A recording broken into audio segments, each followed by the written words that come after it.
Good morning, everybody. I know you're awake because I saw you coming down the hallway smiling, and I was so proud to stand out there and see all the students who were making their way here this morning. Thank you for getting up, for being here, for this wonderful presentation. You're still coming in droves, and I love that. Thank you so much for joining us this morning for this special town hall discussion with the United States Undersecretary of Education, Martha Kanter. Martha, thank you. We are so grateful to have the opportunity to have you on this campus. It's been a wonderful couple days here on this campus. The governor was here yesterday. Having you here today makes it even more wonderful, so thank you. Making higher education affordable and accessible is ingrained into this university. This university, the University of Massachusetts Boston's mission, has it at its core. Since our founding, it has been our mission. I welcome this opportunity to explore what this means practically in the year 2012 and how the Department of Education under this president, President Obama, is supporting the plans and how he plans to support institutions such as ours going forward. We had an opportunity to talk earlier with a group of university leaders from throughout the Commonwealth. And we'd like to share that conversation with you through our Undersecretary in a few moments. So I want to thank you again for inviting us to have this important conversation today. The University of Massachusetts Boston is so proud to be the host of this town hall meeting, and we welcome all who have come to our campus to be a part of this discussion. Now, I have the honor of introducing two people, but the first I will introduce is the chairman of the University of Massachusetts Board of Trustees, Henry Thomas, so he can welcome the Undersecretary. Now, Chairman Thomas is no stranger to Boston, although he has a legacy in Western Massachusetts, particularly Springfield. The Thomas family goes back for generations in that community, and I know that all of his ancestors are smiling as this young man has now become the leader of one of the most prestigious institutions of higher education in this country. And so without further ado, I bring to you students, faculty, staff, and friends, our chairman. Come on up and say a few words. Thank you, Chief. Thank you. Thank you. Thank you, Chancellor Motley. I love coming on this campus because of a number of things. But one very prominent reason why I love coming here is because I love Chancellor Motley. He is the most student-centered chief executive officer that I know within higher education. And we really do appreciate all the great work that Keith is doing here at UMass Boston. This is an important conversation, and we are so blessed and fortunate to have Undersecretary Kanter to come and share her thoughts and perspective and be open for ideas and feedback that she'll take back to Washington. And for the next 4 years, she'll be able to act on many of those ideas and feedback that she's going to receive. President Caret, you've been already recognized as an important leader in higher education in the Commonwealth, and your leadership and your vision has really provided a lot of guidance for all of the 5 campuses in which we have, another one of our chancellors here, Davina Grossman, who is part of the new team that he has assembled and put together. Let me just say this, everything has to have context. In this conversation about affordability, the context is the students. And a philosopher once wrote, "No man or woman is greater or less than the context to which they owe their existence." The University of Massachusetts is no greater or less than the context to which it owes its existence. It's a 150-year existence. And that context is our students. And we think that every decision that we make has to be in the best interest of every student? We should ask that question no matter if we're building a building, putting together a new department, formulating a new course of study. Is it in the best interest of our students? Because that will take care of everything else if it is. And so the issue of affordability is an important discussion because there are so many life forces that get in the way of academic scholarship, if in fact that's the preoccupation along with scholarship. And so I'm very excited about having this discussion, and hopefully what we learn today and down the road will inform us in making better policies nationally as well as within the state context so that students don't have to worry about debt at the level that they worry about it now, or don't have to worry about making decisions whether they're going to come to college based on the ability to afford college. So we're in a great space. We got a great future, and thank you for having me and to be part of this discussion. Chancellor.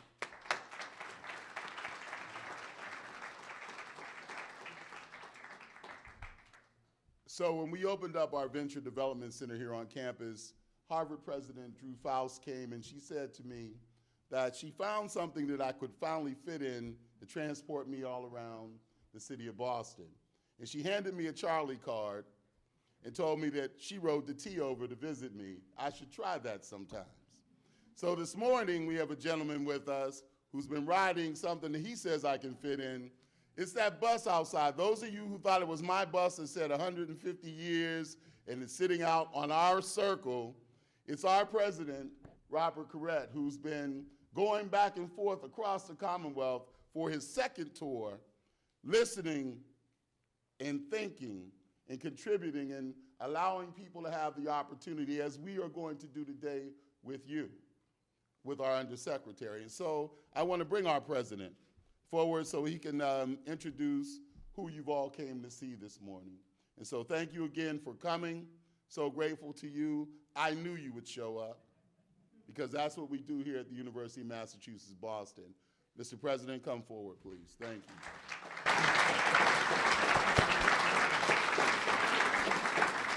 As I was saying when I walked in, it's always great being on my favorite campus with my favorite chancellor.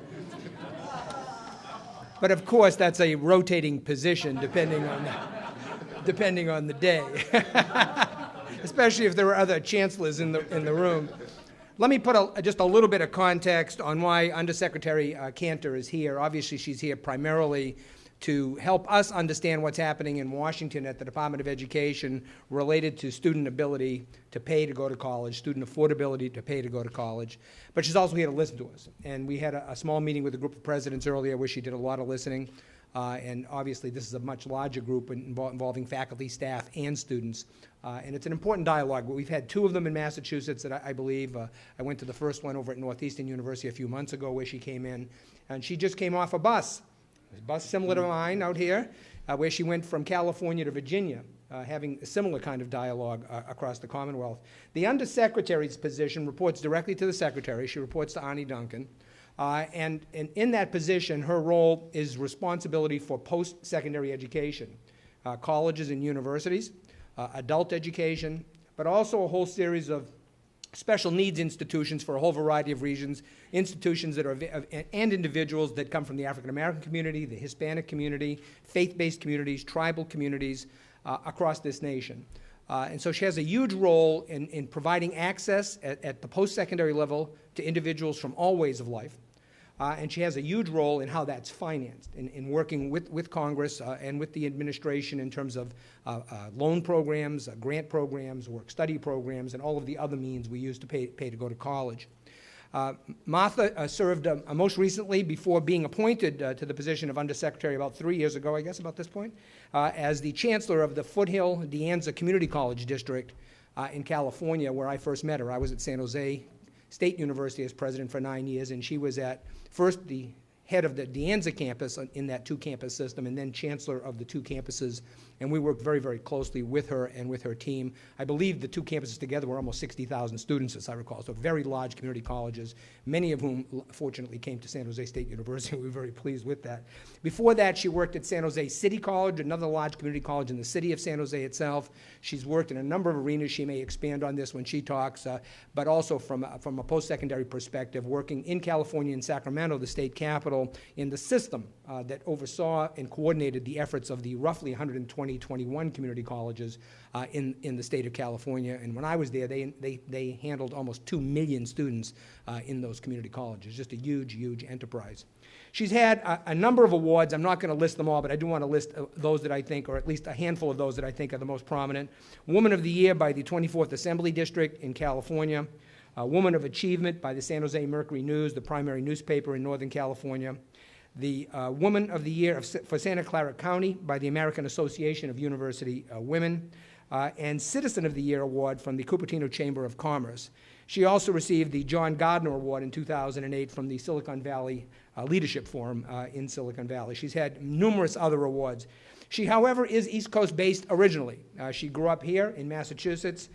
She has a number of ties here to the state, and again, she may add to some of this.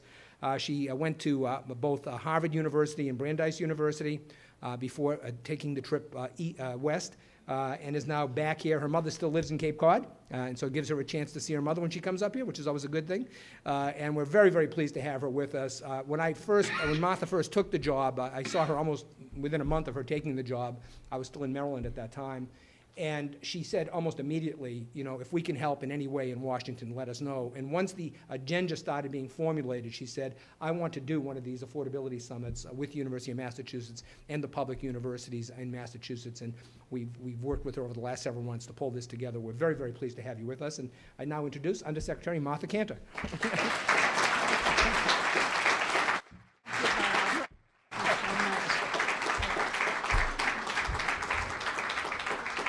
So it's my great pleasure to be home again. I do feel it's home. And when Bob was saying all these things that get said about you, you feel sort of embarrassed about these things. But you feel this sense of community every time I come here.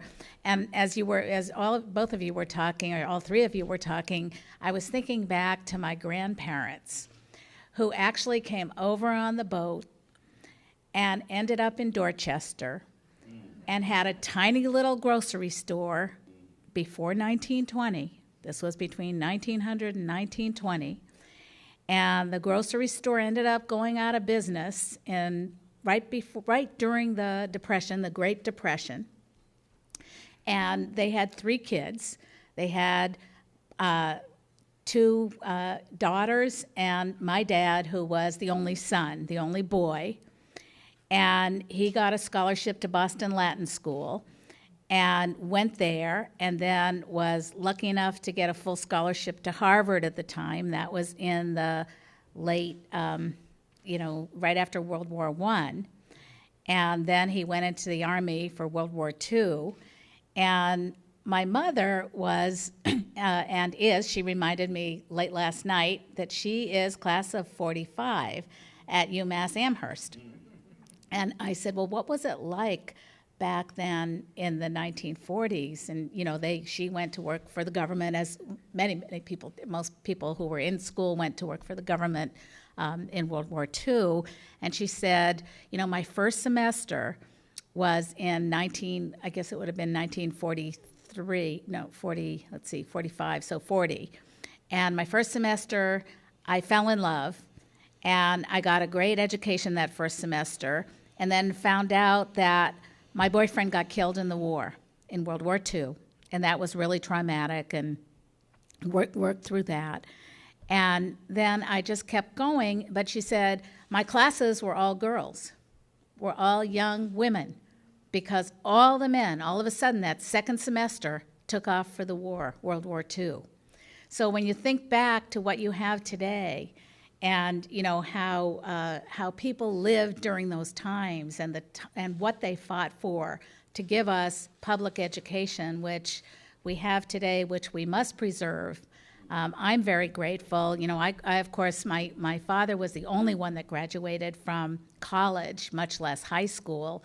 And I remember growing up with my aunts, his two sisters, one of whom, you know, worked in the Stop and Shop, and the other who married somebody who was in sales. So she raised kids and didn't work and lived there, and just really families of little means in Jamaica Plain and Dorchester.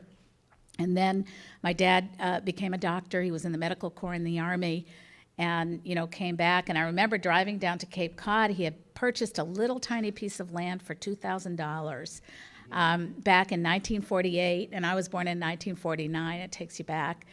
And that little corner of land, which John Cox, the new president of Cape Cod Community College, came over to visit my family this summer when I was there on a weekend, and I was really glad to be able to show him this little piece of land. And I remember my dad had a friend who was a carpenter and an oyster farmer, and they built this tiny little house with 3 bedrooms and we had 5 kids in our family, put all of us in one room with my brothers, and then my mother and father, and, you know, lived in the rest.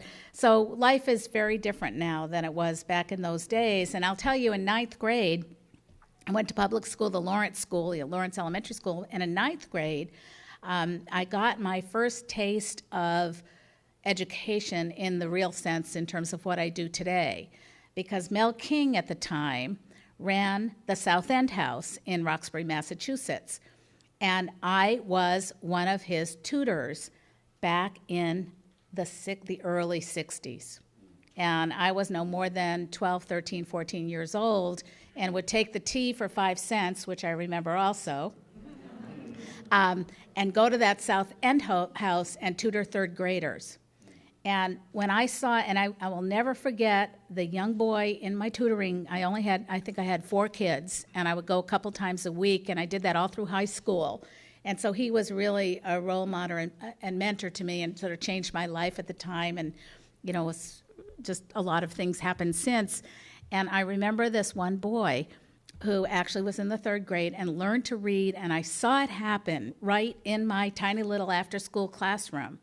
And I thought, this is what I want to dedicate my life to. There's not one person in this country that should not be able to read. So today, and just by segue, I'm going to go through the slides really fast so we can get to your questions, because that really, you've taken the time to be here, whether you're a student, a faculty member, an academic leader of the campus, or a community member, and just really grateful that you all could come. And there are some seats up here. It's fine if you don't want to stand and you want to just walk around the side and sit up here. But when we think about the country today, and I will say Massachusetts is leading the way, and no state is perfect in this country. There's pockets of poverty here. There are great schools here, but there are also challenged schools, and we all know that. And our job, I think, as educators and as student leaders and all of us are to make the mediocre and the bad places to get educated the best of the best. That's what really we want to see in this country, and that's what we need. So I run around and I say, you know, I know where the islands of excellence are. I know Massachusetts is #1 in the country in its college graduation rate and attainment of the 25 to 34-year-olds. Congratulations, but it's everyone else. And I talk about the everyone else as being the top 100% of people in this country that need to get the education that's going to let them contribute.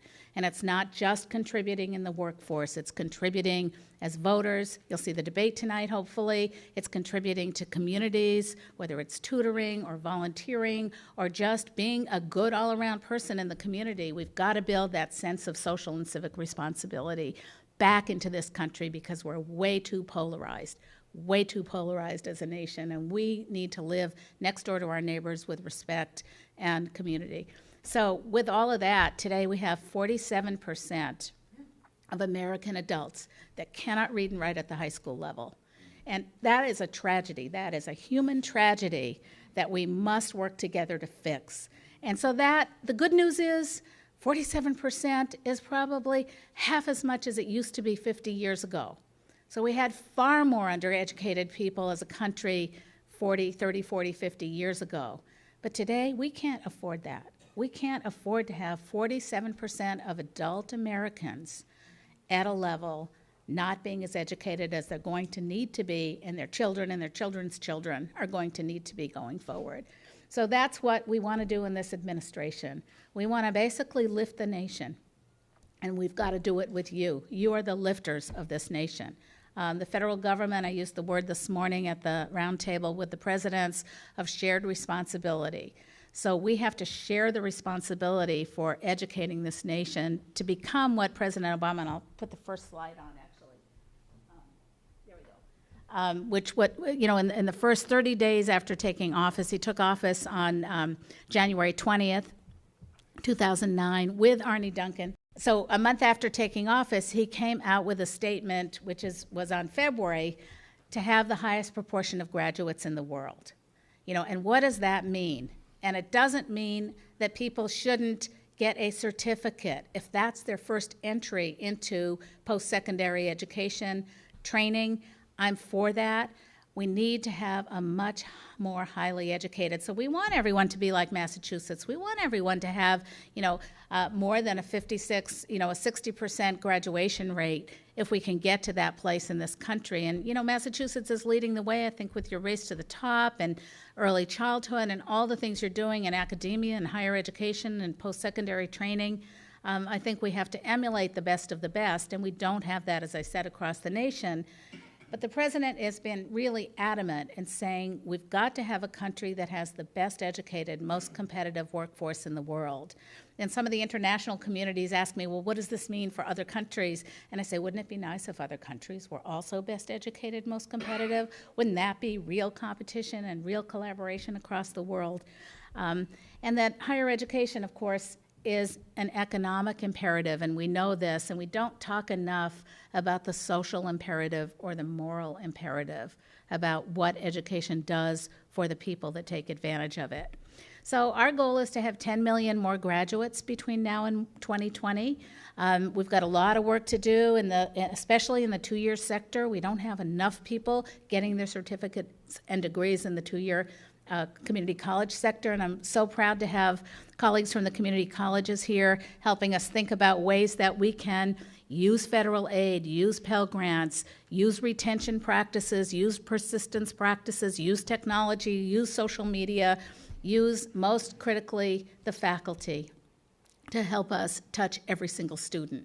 And the research is so simple. If faculty members know the names of their students, and I know how hard that is when you have hundreds and hundreds of students to the faculty, they will, just by virtue of that, have a higher retention rate than not. So part of it is personalization, and part of it is content, and part of it is fixing the terrible under-preparation that our systems of education have yielded. So first-time freshmen, we have way too many across the country.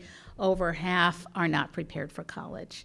So we've got to fix that while we try to educate as many people as we can. So I know how hard it is on the faculty to have such variation in the classroom where you have students that aren't performing at a college level. And that's why Massachusetts, again, is leading the way in college and career-ready standards to help our K-12 system produce a better educated high school graduate who then can become a more highly educated college, community college, or university graduate.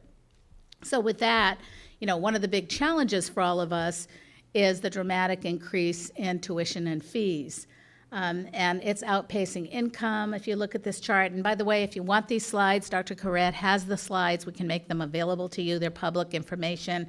And it just shows what's happened, between 1995 and 2008, what those escalations have been on a national scale. And Massachusetts is no different. Higher education funding in the last couple of years has decreased more than 20%. So we've got to build that back as a nation. This is a very sad chart. It's our latest chart. It shows you how many states have continued to decline their education funding in the public sector, and you see just in 1 year alone, Massachusetts cut an additional 5.3%. It's sort of like 10 on the left-hand side. I think it's on your left-hand side, yeah. And you see on the right-hand side, North Dakota and Maryland and West Virginia, they're trying to start to build back. My chart last year had only a couple states. Now we've got 7 that are thinking, we've got to do some things differently, and we're hoping this chart over the next few years will rebalance itself. But, this has been on the backs of students, quite frankly. all this funding cuts have really, the students have and families have had the burden of the tuition increases, and we can't sustain that going forward. So what we have is a blueprint that the president put forward, shared responsibility, our part as a state, a federal government, a student, to do well, to put the effort in, to study as much as they can. I'm saying this to students. Did you know you're supposed to study 2 to 3 hours for every hour that you're in class? And are you doing that? So it really is the effort of the student and the smart choices of students. We have a lot of students making bad choices, going to schools that have had a 10% graduation rate historically for 20 or 30 years. So hopefully you're choosing a great school here, you're going to have a good graduation rate, you're going to stay on track, you're going to put the effort in. But also the state needs to do its part, the federal government needs to do its part, and the institutions themselves can do as much as they can do to really help get more students more educated as quickly as we can. If you don't think so, this shows that over 60% of jobs are going to require some post-secondary education. So I love this chart, and you can just see where the successes are. But, you know, also as a nation, we're 14th in the world when you compare ourselves to other countries. I mean, goodness knows we're behind Canada in the proportion of college graduates, and that drives me crazy because they're a short drive north. And so we are 14th. We were 16th last year, so we're moving in the right direction. But we were first a generation ago. So the changes, and this actual slide, I don't know, he didn't put these in order exactly. If people tell you that education is not worth it, this slide I always pull out and give to people and show how much graduates will pay in taxes to the government at the state and local and federal level after graduation. So it just simply goes up the chart. The more education you get, the more money you'll earn, and happily we will all pay more taxes as you do that, and that will propel the economy. So this is a really good chart to show that education does matter, and this is a chart that is done every couple years by the College Board. So this is the most recent one that they did for 2010. What have we done? Increased Pell Grants. That's really my night job. I call Pell Grants my night job. The maximum award for next fall will be $5,635. We've increased over 50% the number of low-income students in college today nationally. It's been great. We're almost 10 million now. We've converted the loan program to direct loan. Instead of going through a bank and then to the student, we go directly from the Treasury to the student. We've taken out a lot of the bureaucracy on the FAFSA form. If you filled it out some time ago and you filled it out now, it takes about 20 minutes. Our dream is no FAFSA. We should be able to tell you you qualify if the government knows that information about you. Maybe 10% of families need a FAFSA, but you know, we really want to continue our simplification efforts. And then the big thing is helping students manage whatever loans they're going to have to take. Nationally, students are taking on average $25,000 between over 6 years to get their education. So if we can reduce the time it takes to get their education and hopefully stabilize the loan and grant program to be more affordable, we'll be able to and keep the interest rates as low as possible, which the president has spoken often about. Will be helping students get through. A lot of people don't know about income contingent repayment or income-based repayment. It's going to, starting in the fall, allow students to cap their payments on their loans at no more than 10% of their monthly income. And for public service jobs, if you go into teaching, firefighting, police, any number of government jobs, you'll pay no more than 10% and have the rest of your loan forgiven after 10 years. So that's, you know, those are things that we've made strategically in the first couple years, but we really, as I was saying to the presidents this morning, rethinking and stabilizing the grant and loan program at the federal level and providing incentives for states to take the lead in helping us do this in a matching kind of basis are very much what this agenda is about in terms of being able to create a sustainable financing structure for public higher education, especially. Privatization is all well and good. That's what that money is going for, but we need to preserve public education, and very glad to be here. I talked about the FAFSA simplification. We have an American Opportunity Tax Credit. We're serving over 9 million students and families who qualify with up to a $10,000 tax credit over 4 years. The bad part of that about this is the tax credit comes after the first year of successful completion. So are there ways that we can, and for those of you in economics or finance, if you're a faculty member, if you have special interests or expertise, very interested in talking to you about tax credits. We have different tax credits for families. And can we simplify the tax credits and use some of the income contingent policies to allow these tax credits to be more widely available and more sophisticated than they are today? The President has spoken a lot about work study. That's the one thing when they had State of the Union last January, I was watching, not in the Congress, I was watching on TV like many of you, and when he talked about work study, doubling work study, everyone clapped on both sides of the House. Senators and members of Congress, because I think people know that if students have a part-time job while they're in college, that can contribute to their income stream, give them flexibility, but give them the kind of skills, especially the soft skills necessary to be good employees when they graduate. So we really want to do more in that arena. Race to the top, we've got a proposal in Congress to look at ways that we can incentivize states to increase affordability and college completion, as I've mentioned. As I talked about the loan program, reforming that, and also an innovation fund for colleges and universities to be able to show and do what will work to increase persistence and retention toward degrees and other kinds of things. For families, for students, and for everyone, we'll be publishing a scorecard. You can see the draft of it on the White House website if you just type up White House College Scorecard. This is going to be an online tool, talks about graduation rates, talks about default rates for institutions. We published 3-year default rates on Friday.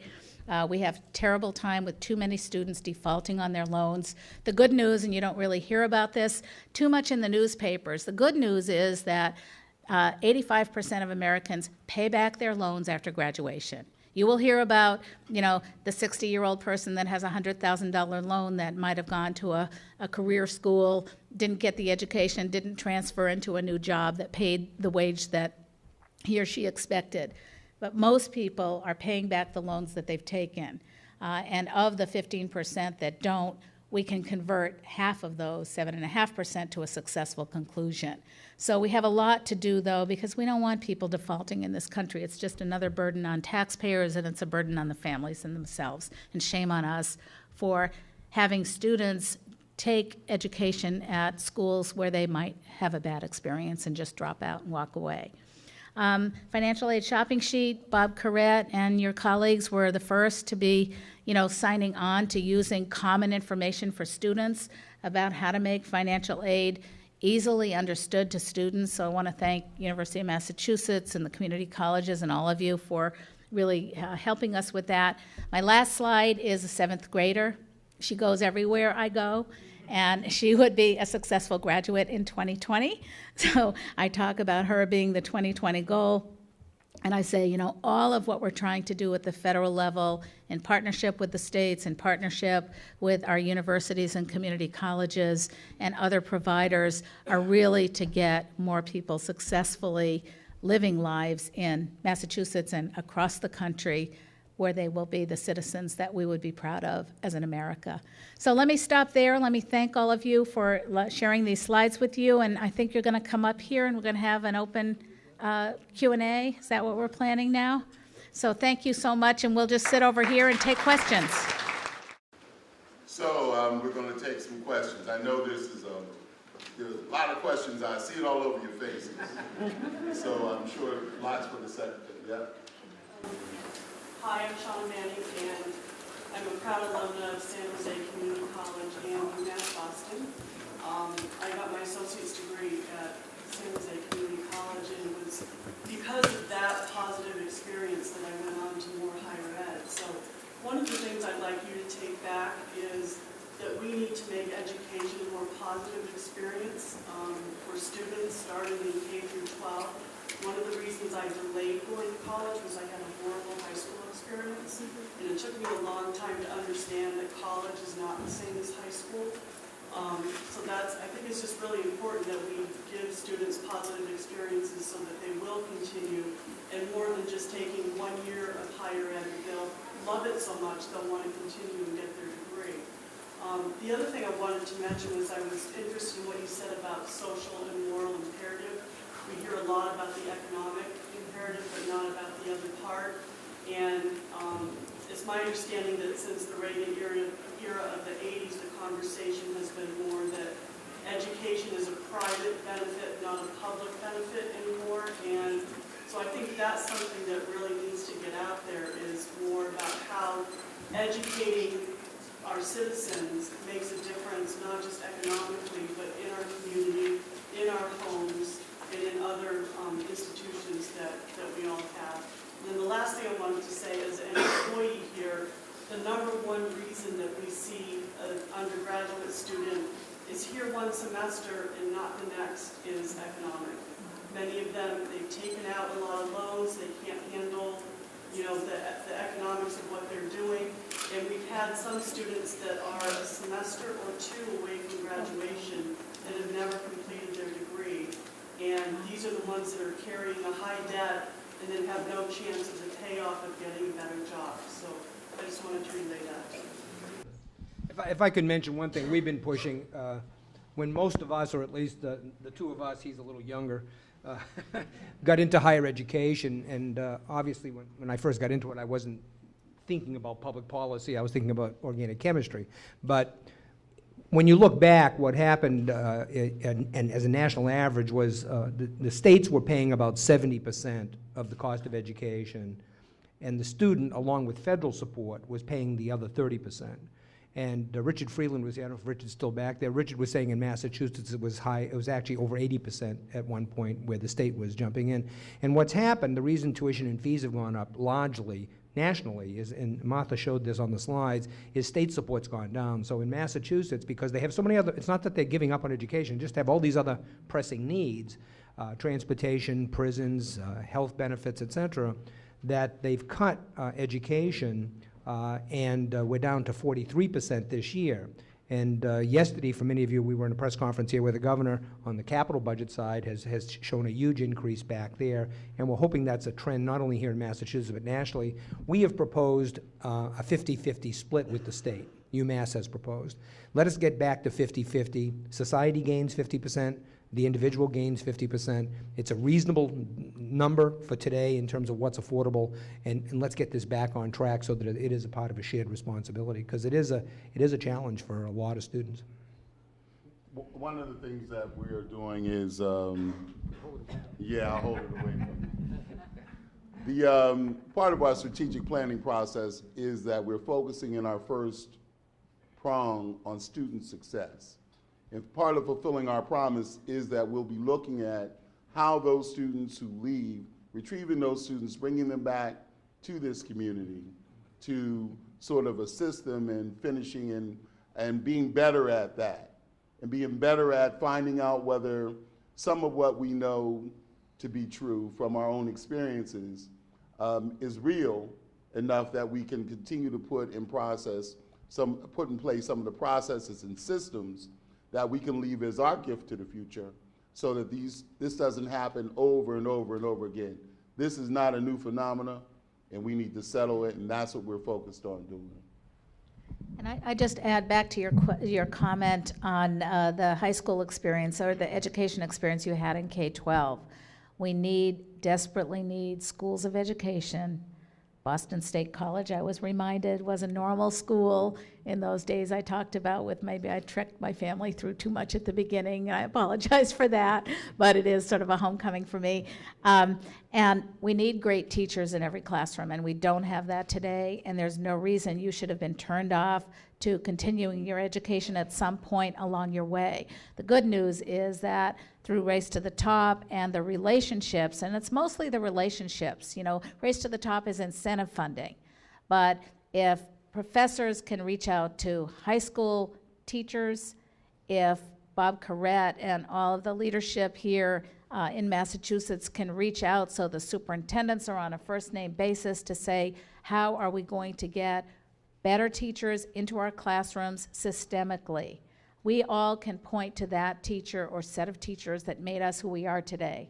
And that's what we want for every student, and that really is the design of Race to the Top. And that's why you see so much controversy about, how do we evaluate great teachers? It's a huge question in higher education and K-12 that we're working on. What does it mean to have high standards? All 46 of the 50 states have agreed to raise standards. It means for students that aren't there right now, it's going to be a wider achievement gap. In the short term, it's going to be a bigger challenge. But we've seen it time and time again when we raise standards and say students can do this, and give them the support, and that's the part where it comes to the funding and the strategies that get applied. Students will meet those challenges. So we've got a lot of work ahead of us. None of us are sitting still. We hope that the election will be what it is, and we hope to continue this work no matter what party is in government. But these are the critical things. Can we raise standards? Can we get high quality teachers in every classroom? And can we have the relationships so that we're not afraid to look at where the gaps are and figure out how those students, how those faculty can get more of the resource to get more of those students completing, and then competing, of course, as good, solid citizens in the community. Another question? Yes. Hi, I'm Mary St. Jean. I'm a recent retiree and also graduate with my master's degree here at UMass Boston. Now, you mentioned you wanted to decrease the time it takes to get a four-year degree. How do you propose to do that? So actually, on average, 58% of Americans are completing a four-year degree in 6 years. Okay? So, and we have some islands of excellence around the country that are actually working on a 3-year degree using summers and work study and other kinds of dual enrollment with the community colleges and the universities and the high schools and the 2- and 4-year institutions. So there are a lot of things in play to be able to shorten time to degree. What we've known as a 4-year time period for a college graduate, I wish everybody would graduate in 4 years, but that is not the case. We have part-time people, re-entry students, people that come in so underprepared they need a whole year, they need to use up a whole year of their Pell Grant just to get retrained in the remediation space. And if we could shorten the amount of remediation students need and put in what I would call world-class remediation, not 20th century remediation, where we've got a revolving door in remediation and nobody ever gets out of it. We've got something like 7 to 10% of students getting out of remediation to be able to compete at the college level. It's a huge challenge for the community colleges because they have much of the remediation space. We've got to figure out new ways of addressing this problem, hopefully so students can get prepared earlier on. We're paying double, Congress gets mad because we're paying double for the number of students needing remediation at the community colleges that didn't get what they needed in high school or elementary school. And this is why we're so thrilled to have Massachusetts get an Early Learning Challenge grant of $50 million, because frankly, a third of children in this country are not ready for kindergarten. So why are we not surprised that 4th grade reading, we have too many behind at 4th grade reading and 4th grade level, which sort of takes me back to the South End house, and then we have 25% of students on average dropping out of high school. So those are national statistics. As I said, Massachusetts statistics are much higher. You do a much better job in this space, but we've got to make this universal because we just have too much variation in this regard. Yeah, for people who don't understand, or don't think about the financing, if we were able to get every student in UMass out one semester earlier, it would save the state somewhere between $200 and $300 million. So we're talking about huge, because the state subsidizes each student each semester. And even though that subsidy is smaller than it was 10 years ago, it's still a substantive subsidy. So from a financial perspective, as well as a human perspective, it makes sense for us. We have all kind of reasons why students aren't graduating in 4 years, a lot of them financial, but some of them personal choice.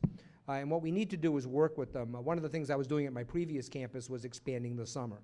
I had huge health professions and science programs. The labs were all full in the fall and spring, totally almost empty in the summer. Most of us are in the summers 10% on a full-time equivalent basis of what we are in the fall.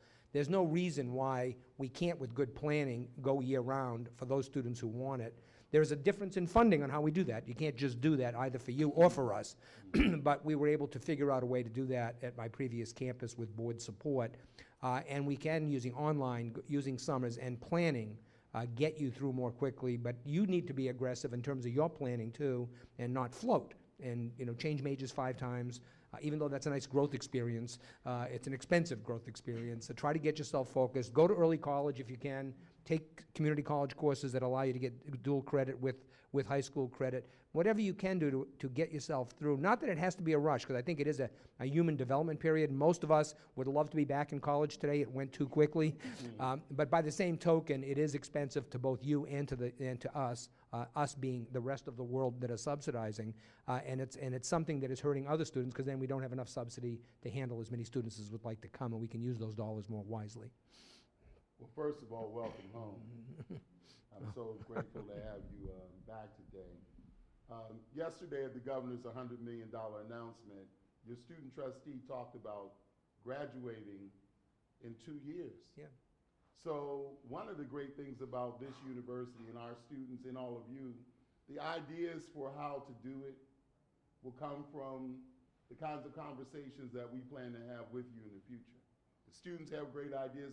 The students are doing it. In fact, they're driving some of the finance people to have to look at how we're doing a lot of what we do differently, because they figured out, go over here, do this, and they put together just so it can be affordable, they can finish and get out, and then it's a savings to them, but also a savings to us. So the reality is, those conversations are the kind we will have in the future and continue to have with our students and so on. But thank you for that question. There was one over here? There's one back there. Okay, we'll go to the back and then we'll come to you, Jessica. Last year, I had the misfortune of having my pet dog become ill, and I took her to the vet, and while she was being examined, I was in the waiting room. I happened to pick up one of the magazines, was the Reader's Digest. And they had an interesting article about higher education. And they listed 10 things that you should know about higher education, and one was advice: do not send your child to a research university. My question is this: do you think that research universities are consistent with your goals of higher retention and quality of education? I can tell you that it seems as though the research universities go with much larger lectures, classes of 150 or so students. Is that consistent with quality higher education and with increasing the graduation rate? We'll probably all add to some of that. Yeah, it depends on the research university. Okay, the research university, like University of Maryland, Baltimore County, is becoming has been really increasing in all of the rankings, and you can pros or cons for the rankings, and you can take the rankings with a grain of salt. They have closed the achievement gap. They have a commitment to research. They put the undergraduates in research labs as freshmen.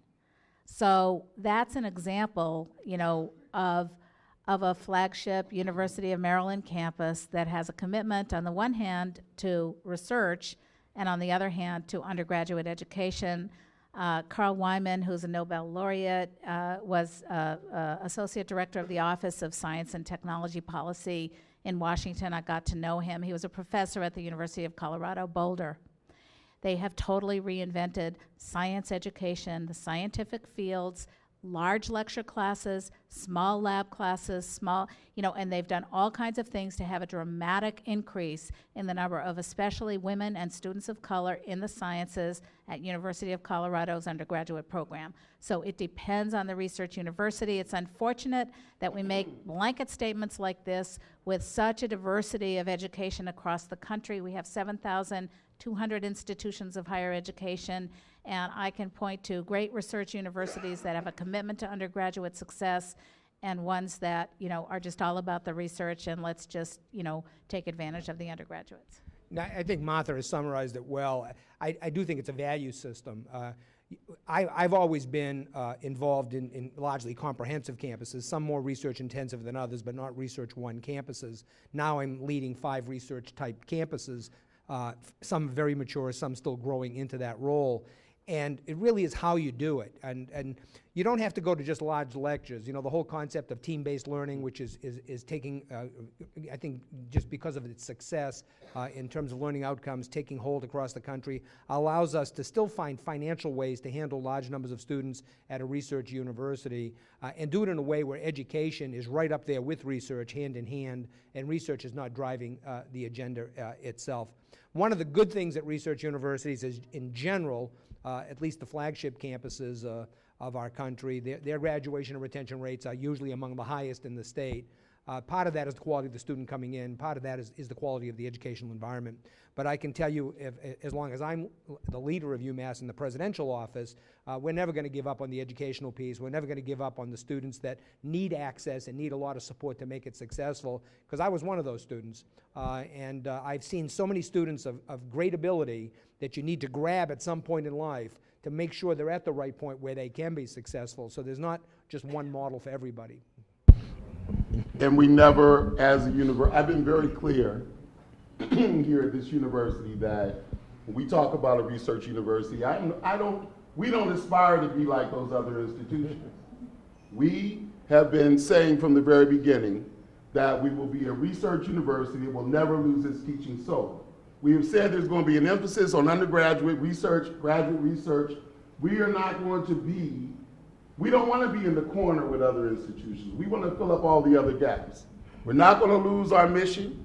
We're not going to lose our access mission. We talked about, particularly at this convocation, we talked about what that meant as an institution, and we'll never turn our backs on those kind of students who we've served historically and or we're reaching out in the future. But I refuse to stand still as an institution or as an institutional leader, because we don't want to go back, we don't want to go forward and do both and. We don't have to do either or. Let's do both and let's continue to make a difference as a university. And that's the track that we're on. And so I would say that if we were going to aspire to be one of the other research universities in this community, we would never be able to reach the status of research that they're at now. I don't want to be that. But I am satisfied with this institution moving forward in a way that never forgets its legacy in teaching, never forgets its public mission or access mission, but also understands that by doing some of this research, the implications for these neighborhoods, these communities that all of us care about, with the talent we have on this campus, can make a sincere difference, a tremendous difference. And that's what it's been about. So no, we don't want to be that Reader's Digest version of that, and I'm not going to be that, and this institution has never been positioned for that, nor will it be positioned for that. And so that's where we're heading. That's our gift to the future. That's why we've been writing about it, that's why we've been talking about it, that's why we've been putting it into action. And so that's where we are.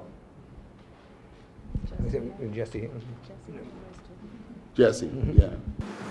Just a question for the students. My name is Jesse Wright. I'm the student body president here at UMass. And I just have a question. You go from the door, Mr. President, we talked about appropriate models for responsibility sharing across the system between students and families in the state.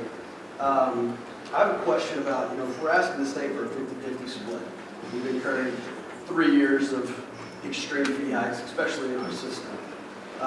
What are we doing at UMass from the system office to prove to the governor we've become as efficient as possible, that we're, without sacrificing any quality, that we're looking to close those revenue and expense gaps that are rampant right now, and bringing the fee increases annually, at least for a sustained period of time, and give us a little bit of, consistency, back down below normal inflation rates again, like we had back in the beginning of this century. So. I'll try to be brief because that's my favorite topic. The 50-50 will help us get there. We've told the governor, the board has basically hit the tennis ball back into the legislators and governor's court by saying, if you promise to get us to 50-50 over a 2-year period, we'll freeze fees for 2 to 3 years. Because the primary reason fees have gone up the level they have, and last year we did 4.9, we could have justified 9. The primary reason fees have gone up is state support's gone down. It's not inflation, it's state cuts. And we have 15,000 more students than we had 8 years ago with $30 million less in state support. So you figure out the math on that when you're generating. If we get $8,000 to $9,000 per student and we get 15,000 students that aren't getting that $8,000 to $9,000, that's a lot of money that we've absorbed. We're pretty efficient. The two data points I use the most, we're doing everything everybody else is doing on efficiency. You know, we're IT efficiencies, procurement efficiencies, bundling energy purchases. We've eliminated hundreds of positions across the system. And on the academic side, we're looking at getting students through more quickly, which I've already talked about a bit on what I call academic E&E efforts. But the two data points I use in what I call my Kiwanis speech is we educate a student at UMass today at very high quality. We're ranked in the top 75 in the world by the Times of London. We're very high quality campuses at about $22,000 per full-time equivalent student. That's what it costs to educate you. And that's about half of what a private university would spend. So I don't know how you become much more efficient than spending 50% of what your private competitors are doing without deteriorating quality, which we refuse to do. The other data point that I use is that if you use $1999, you adjust for inflation, we're spending 22% less to educate you today than we did in 1999, and again, at higher quality. And we feel really good about that. So we've been using those numbers a lot to sort of disparage the kinds of things you read in Reader's Digest, where they throw mud at public universities because our inflation rate's going up. The inflation rate's got nothing to do with inflation. It's got to do with everything else. We have increased financial aid at UMass 500% in the last 8 years. The federal government has increased financial aid about 200 to 300% in that same period, and the state has increased financial aid about 20%. So the state has not been able to, for a whole variety of reasons. I mean, they're trying really hard to find the dollars, but they've not been able to keep up with capital budgets, operating budgets, or aid budgets, and we've absorbed all that. So we're spending the equivalent of $160 million a year that we give back to the students that comes from tuition that goes back into the students' pockets in the form of aid. We're spending $200 million this year building the buildings you see in all the 5 campuses. And it's not because we just like to build buildings. It's because most of our buildings are 50, 60, and 70 years old. So there's a lot of challenges. And what I'm pleased with, and we have Secretary Revel with us, we have, of course, the board chair with us, is that everybody's trying to find a way to do this better. And that's what I think Martha's also trying to do at the federal level. Let's get this rebalanced in a way that makes sense for everybody, because we've been in an economic climate where we've let it deteriorate in a way that doesn't make sense. But the governor said to us last year, and the board said to us last year at the system office and at the chancellor's level, prove to us that you've achieved the efficiency we think you have in you. We're not sure of that. We think you've done, but you haven't proved it to us. So this year we're going to absolutely prove it to them with data. And hopefully that will be the last piece necessary to get this tide turned here in Massachusetts. I think yesterday's announcement on the capital budget was a big positive step in that direction. We probably have time for one more question. 2 more questions. 2 more questions. These 2 here? Yeah. All right. Go ahead. We'll stay around You're ready. Yeah, Martha will stay here for a bit after. I have to jump on the bus because I have to go to the Cranberry station in Plymouth, but she will be here for a little bit if she were. I don't have to go on a bus. Thank goodness I already did my bus. You mentioned, Dr. Kanter, that 47% statistic earlier when you began talking about, I think you were talking about functional literacy rates in the United States, and it's really shocking to people when you hear that kind of percentage. My research is on adult literacy. I used to be a director of a GED program. So I followed very closely what are some of the educational policies in the adult education field. And I'm wondering, what is the Obama administration trying to do around the dropout rate? I mean, there's a lot of focus on children's literacy, but the real needs are also adult parents and their need for GED programs where there's often waiting lists, English, parents that don't speak English as their first language, long waiting lists for those types of programs. And that's all part of really a third branch of our public education system that people don't really have a lot of awareness for. So I'm just wondering, what is the Obama administration trying to do also to increase this access and affordability, even at the basic education level, for those adults who miss those opportunities? Well, let me just say one thing. We have had an adult education program in this country for decades. And if you look at the federal investment, not the state investment, but just the federal investment alone, we're serving 3% of adults who need this kind of education. So from my perspective, we need to reinvent literacy in this country, and I use this broadly: scientific literacy, language literacy, you know, the kinds of critical thinking, basic skills that you talked about. So one thing we'd like to do is leverage some of the new technologies to help us make the best literacy programs in the country universally available. Why is it that some people can afford a Rosetta Stone? It's an outstanding program, but it's expensive. And we have, for example, with this first grant fund to the community colleges, we've put a requirement in the grant funds that anything that gets produced for curriculum should be openly available to everyone in the country. And that was really a landmark step forward to say that if we're going to make federal investments, how can we leverage the thought leadership that these campuses are putting into these programs, and your research, if you're in the adult literacy level, you know, point to us where the outstanding literacy programs are, and we will do everything we can to try to replicate them, get them funded. We have too much failure. We're losing so much money in the remediation space by not doing the kinds of things that are going to create a literate society. So things like I mentioned what Carl Wyman was doing at University of Colorado, things that the adult basic education providers are doing, but we have too much variation and we have a big revolving door on the remediation space. So we need to reinvent in the grant competitions. How are we going to have the outcomes, not the processes? We've been good, you know, for the last 50 years on having too much regulation and too much process. We need to simplify all of that and really look at outcomes. We want more students reading at grade level. That's what the whole Elementary and Secondary Act reauthorization is about. How are we going to get to that point? You know, No Child Left Behind was going to have all students at grade level by 2014. It was not realistic. So Massachusetts and other states have received waivers, but you know, that's a short-term fix. What we want is a long-term fix so everybody in this country can read it right, at least at the high school, college, career-ready level, and that's the challenge of it. So it's going to take money, but it takes money that we're using badly to reinvent those dollars to be able to put toward what we need, and then support. So for example, it kills me that a Pell Grant is paying for 30 units of remediation, and it's a year out of your 4 years in your undergraduate program, because you've spent 6 months, 2 semesters in remediation that you could have gotten in a bridge program. I look at Khan Academy and I look at the high schools and the universities now that are using Khan in just mathematics, just getting everybody through algebra. We can do this as a country.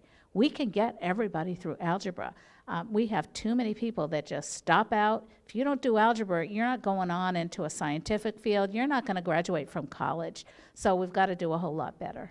Yeah, and very quickly, the governor has put, along with Secretary Revel, a real emphasis on reading literacy and reaching out into the elementary and middle schools, people with English as second language issues, to make sure that this really, in Massachusetts, we start to get a grip on this. The remedial issue is a monster. And there's no reason for it. I mean, no practical reason. But most of the students that I've been involved with on 3 campuses that come in and need remedial work can be remediated within 1 semester to 2 semesters, which means they're all intellectually capable. They just haven't learned. And we need to do it. You don't want to bring them into a university where it costs $20,000 per student to do that. You want to do that in a much more cost-effective way. And the best way to do that is to do that early on. And we're all working towards that. One last question, please. Back here, there was a question? There's a question back here. No? There was a hand. No? He had one. All right. Oh, shoot. Too late. My name is Ignacio. I'm an out-of-state student here at the University of Florida. My question is, how does the Obama administration plan to propose to put more people in college when graduation rates for high school are dropping in certain states?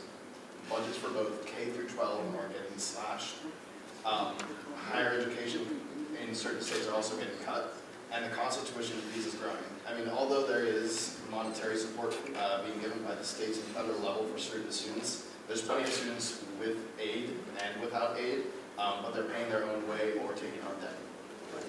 Big question. You want to try? Yeah, I mean, I think what I said at the beginning, we see it as a shared partnership with states to do their part, with institutions, as you heard about the efficiencies and ways to hopefully curb that escalating cost of college that you're facing, and with students and families themselves. We want families and students to be choosing better quality schools across the board. We have a lot of money going to schools that aren't giving students the education that they came to get.